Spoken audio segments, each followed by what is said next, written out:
Habíamos soportado un bombardeo especialmente brutal. La artillería enemiga había utilizado proyectiles incendiarios, y la tierra de nadie, ya desolada, se había convertido en un infierno naranja y crepitante. Las llamas se alzaban, devorando los restos de la vegetación y cualquier pedazo de madera que encontraran. Era el tipo de destrucción que conocíamos muy bien, un espectáculo infernal. Pero a medida que la noche avanzaba y el fragor disminuía, algo empezó a aparecer extraño en algunas de las cráteres más grandes y en los restos calcinados de lo que había sido un pequeño bosque.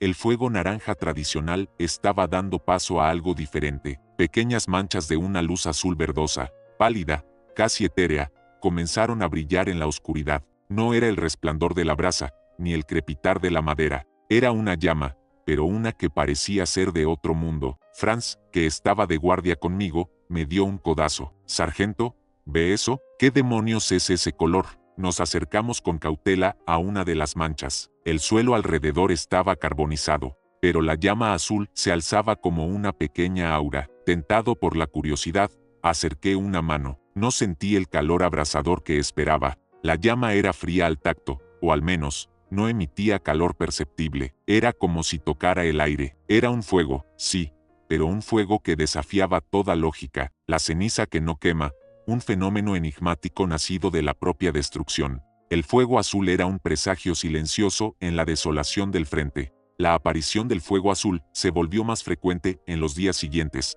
especialmente después de los bombardeos incendiarios. No era generalizado, solo aparecía en ciertos puntos de impacto, lo que sugería que no era solo una peculiaridad del proyectil, sino una interacción con el terreno. El brillo era un halo persistente que flotaba sobre la tierra removida, visible incluso a la luz del día, aunque más débil. Por la noche, parecía más intenso, un faro fantasmal en el caos. El Hauptmann Brandt fue informado. Al principio, sospechó de algún nuevo tipo de agente químico, pero no había olor característico, ni los efectos cutáneos o respiratorios del gas. Ordenó a los médicos de campo que examinaran a cualquier soldado que hubiera estado cerca de las llamas, pero no se reportaron quemaduras ni enfermedades inusuales. La única queja era la extrañeza del fenómeno. Intentamos recoger muestras. Usamos palas para recoger tierra de los cráteres donde ardían las llamas azules, pero al sacarlas, el fuego desaparecía. Era como si solo existiera en su lugar de origen, adherido a la tierra. Al examinar el suelo de cerca, notamos una ligera humedad en la tierra donde ardía el fuego azul, incluso en días secos, y la tierra parecía tener una composición inusual, más pegajosa y con pequeñas partículas cristalinas. El halo persistente de las llamas frías nos dejó perplejos. Era un fuego que no quemaba, una luz sin calor, una contradicción que se manifestaba directamente de la brutalidad de la guerra. El campo de batalla estaba revelando un nuevo y extraño secreto, nacido de la intersección entre la muerte y una química desconocida. La persistencia del fuego azul llevó a una investigación más profunda, liderada por el sargento Richter y un pequeño equipo, incluyendo a un cabo con conocimientos de geología. Su tarea era determinar si la causa era una reacción del subsuelo. Con los proyectiles, desenterramos cuidadosamente la tierra en una de las zonas afectadas. A unos pocos centímetros de la superficie, encontramos capas de un mineral de arcilla verdoso inusualmente húmedo,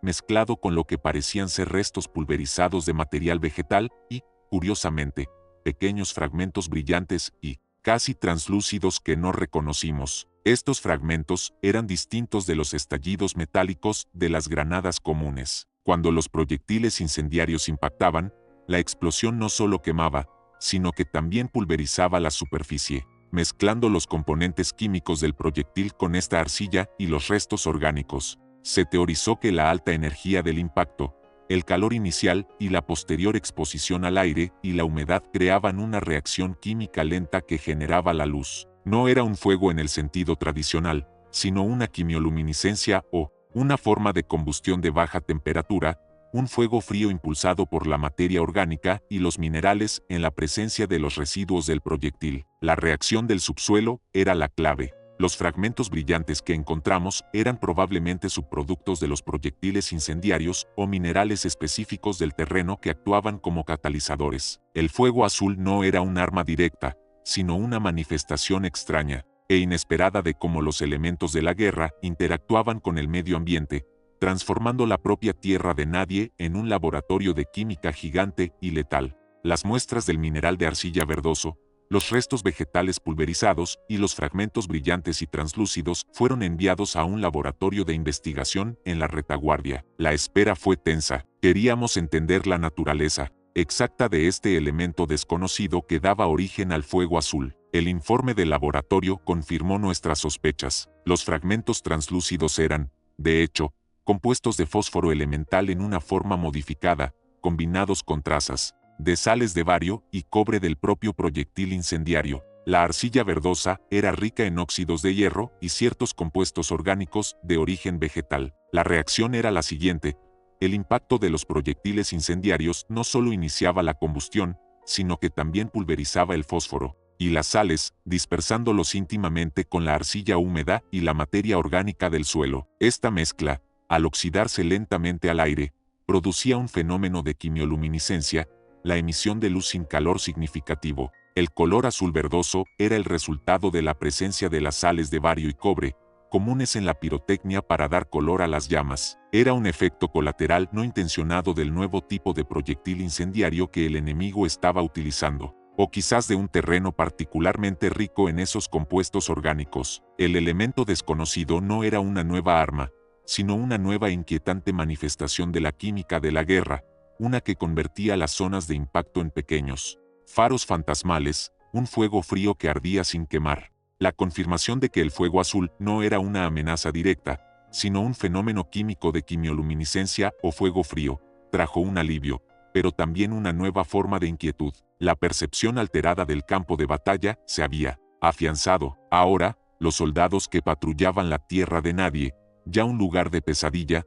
lo veían con una capa adicional de extrañeza. Las brillantes llamas azules y verdes, que no ofrecían calor ni destrucción activa, eran un recordatorio constante de la naturaleza alienígena de la guerra. Creaban una atmósfera irreal, casi surrealista, donde los límites entre lo familiar y lo desconocido se difuminaban. Algunos hombres, especialmente aquellos con turnos largos de guardia, reportaron una sensación de desorientación al mirar fijamente el brillo etéreo durante períodos prolongados. La luz sutil parecía jugar trucos con sus ojos, y la falta de calor asociada al fuego era una contradicción difícil de asimilar mentalmente. Era como si la guerra no solo destruyera cuerpos y paisajes, sino que también pudiera distorsionar la misma realidad perceptual. La percepción alterada se convirtió en un desafío psicológico. El fuego azul no era una amenaza física, sino un símbolo inquietante de la forma en que la guerra estaba transformando el mundo, revelando fenómenos que antes parecían imposibles, una anomalía surgida del infierno mismo. Con la comprensión de la reacción química que causaba el fuego azul, el Hauptmann Brandt ordenó que se creara un mapa de la reacción. Se marcó cada lugar donde se observaban las llamas frías, junto con los datos de los bombardeos enemigos y la composición del suelo conocida. Sorprendentemente, se descubrió que el fuego azul no aparecía en todos los lugares bombardeados con proyectiles incendiarios, sino solo en zonas con una concentración particular de arcillas ricas en óxidos de hierro y materia orgánica vegetal. Era como si la tierra de nadie tuviera puntos sensibles donde la química de la guerra creaba esta manifestación extraña. Este mapa de la reacción se convirtió en una herramienta inesperada. Podía ayudar a la inteligencia a identificar el tipo específico de proyectiles incendiarios utilizados por el enemigo, y también a comprender mejor la geología de la tierra de nadie. El fuego azul, antes un misterio aterrador, ahora era un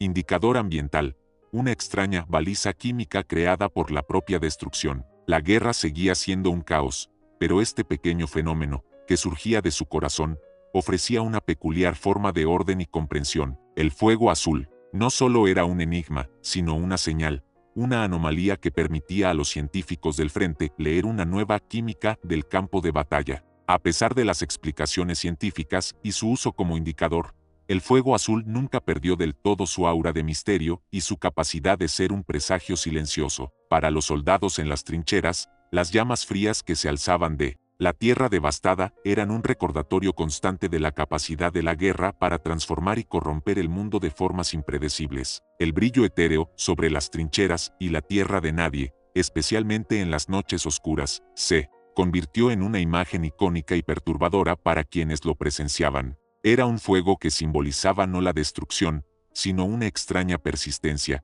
una vida química que surgía de la muerte masiva. El contraste entre la brutalidad de los bombardeos y la delicada y fría luminiscencia era inquietante. Algunos teóricos en la retaguardia incluso especularon sobre el potencial de tales reacciones para propósitos futuros, quizás como nuevas formas de camuflaje lumínico o incluso como sistemas de señalización. Pero para los hombres en el frente, era principalmente un fenómeno para ser soportado, un presagio silencioso de la extrañeza del mundo que la guerra estaba construyendo. El fuego azul permanecía, un testimonio inquietante de que la guerra no solo reescribía las fronteras y las vidas, sino también las reglas de la química y la naturaleza en el más brutal de los laboratorios, el campo de batalla. Con el fin de la guerra, el fuego azul lentamente se extinguió, a medida que la tierra de nadie se recuperaba y la materia orgánica se descomponía o era enterrada. Las condiciones para la reacción quimioluminiscente dejaron de existir. Las cicatrices de las batallas permanecieron, pero las llamas frías desaparecieron, convirtiéndose en otra de las muchas historias extrañas de la Gran Guerra. Para los veteranos que lo habían presenciado, el fuego azul se convirtió en una memoria vívida, casi mítica. Había sido un fenómeno que desafió su comprensión, un misterio que, aunque resuelto científicamente, nunca perdió su aura de lo extraordinario. Era un recordatorio de que incluso en el corazón del infierno, la naturaleza podía manifestarse de maneras inesperadas y bellas, aunque inquietantes. El legado lumínico de las llamas frías perduró como un símbolo de los efectos profundos e impredecibles de la guerra en el medio ambiente. Fue un pequeño pero poderoso testimonio de cómo la escala de la destrucción pudo desencadenar fenómenos que de otro modo nunca hubieran sido vistos, dejando a los hombres de ese tiempo con una comprensión alterada de los límites entre la ciencia, la naturaleza y el horror. El enigma de las llamas frías se cerraba, pero su brillo pálido seguiría resonando en las mentes de quienes lo habían visto, un eco silencioso de un fuego que no quemaba,